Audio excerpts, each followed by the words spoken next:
चीन और ताइवान के बीच तनाव बढ़ता ही जा रहा है। ताइवान को घेरकर मिलिट्री ड्रिल करने के बाद अब चीन ऐसे पैंतरे आजमा रहा है जिससे जंग कभी भी छिड़ सकती है। ताइवान का आरोप है कि चीन उसे लगातार उकसा रहा है, वो भी उसका जवाब देने से पीछे नहीं हट रहा। इस बीच ताइवान ने एक बड़ा दावा किया कि उसके सैनिकों ने किनमन द्वीप पर आए चीन के ड्रोन को गोलियां बरसाकर भगा दिया। ताइवान ने आरोप लगाया कि चीन के ड्रोन कई बार उसके कंट्रोल वाले किनमन द्वीप के पास उड़ते देखे गए, जिसके बाद उसने चीन को 2 दिन पहले सख्त चेतावनी भी दी थी। ताइवान ने चीन से साफ कह दिया था कि अब उसका ड्रोन उनके इलाके में दिखा तो वो मार गिराया जाएगा, लेकिन चीन ने उसकी चेतावनी को हल्के में लिया। उसने फिर एक बार अपने ड्रोन को उस किनमन द्वीप पर भेजा जिस पर ताइवान का अधिकार है। ताइवान ने दावा किया कि इस बार उसके सैनिक चीन को जवाब देने के लिए पूरी तरह तैयार थे, और जैसे ही चीन का ड्रोन द्वीप के नजदीक आया, उन्होंने उस पर ताबड़तोड़ गोलियां बरसा दी। ताइवान के मुताबिक उसके सैनिकों का हमला होते ही चीन का ड्रोन वहां से वापस भाग गया और किनमन द्वीप पर मौजूद ताइवान के सैनिक ये सैलून शॉप चलाकर ही साल में करोड़ों कमाते हैं। आपको कमाना है, इनसे सीखना है तो फ्रीडम ऐप को अभी डाउनलोड करो।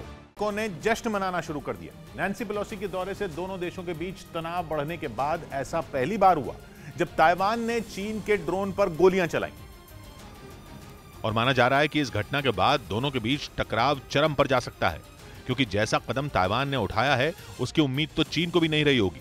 यही वजह है कि वो बड़े आराम से अपने ड्रोन ताइवान की सीमा के करीब भेज रहा था।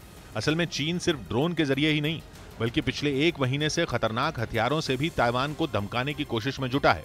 ताइवान को घेरकर बम बरसा रहा है, लेकिन ताइवान की तरफ से कभी भी चीन को ऐसा जवाब नहीं दिया गया कि वो बौखला जाए। कहा जाता है कि इसी वजह से उसका हौसला और बढ़ता गया।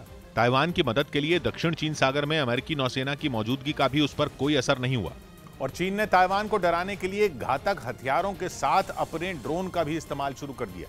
खबरों के मुताबिक ताइवान ने जिस ड्रोन पर गोलियां बरसाई वो चीन के फुजान प्रांत से उड़ा था, और चीन का यह प्रांत किनमन द्वीप से महज 10 किलोमीटर दूर है। ताइवान का यह द्वीप हमेशा से ही चीन के निशाने पर रहा है। कुछ दिनों पहले ऐसी खबरें भी आई थी कि चीन सबसे पहले इसी द्वीप पर हमले का प्लान बना रहा है, क्योंकि समंदर से घिरा यह द्वीप भले ही चीन के नजदीक है, लेकिन इस पर कब्जा ताइवान का है।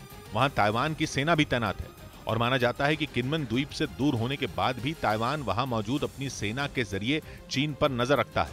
बस इसी वजह से यह द्वीप चीन की आंखों में खटकता है, और वो इसे पाने के लिए 70 साल से ज्यादा वक्त से कोशिश कर रहा है। इस दौरान चीन किनमन द्वीप पर 4 हमले भी कर चुका है, लेकिन वो कामयाब नहीं हो पाया। इस बार भी ताइवान ने चीन के ड्रोन को मार भगाया, लेकिन चीन ने ताइवान के इस दावे को सिरे से नकार दिया। बल्कि उसने तो ताइवान के सैनिकों का मजाक उड़ाने के लिए एक रोज पहले एक वीडियो भी जारी किया था, जिसमें उसका एक ड्रोन ताइवान के किनमन द्वीप पर आसानी से पहुंचकर वहां की तस्वीरें खींचता दिखाई दिया।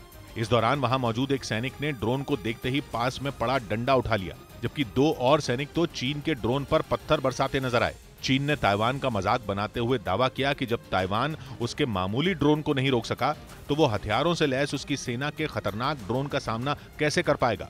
चीन ने यह दावा भी किया कि उसके ड्रोन ने न सिर्फ वहां तैनात सैनिकों की तस्वीरें खींची, बल्कि ताइवान की सेना की तैयारियों का जायजा भी लिया।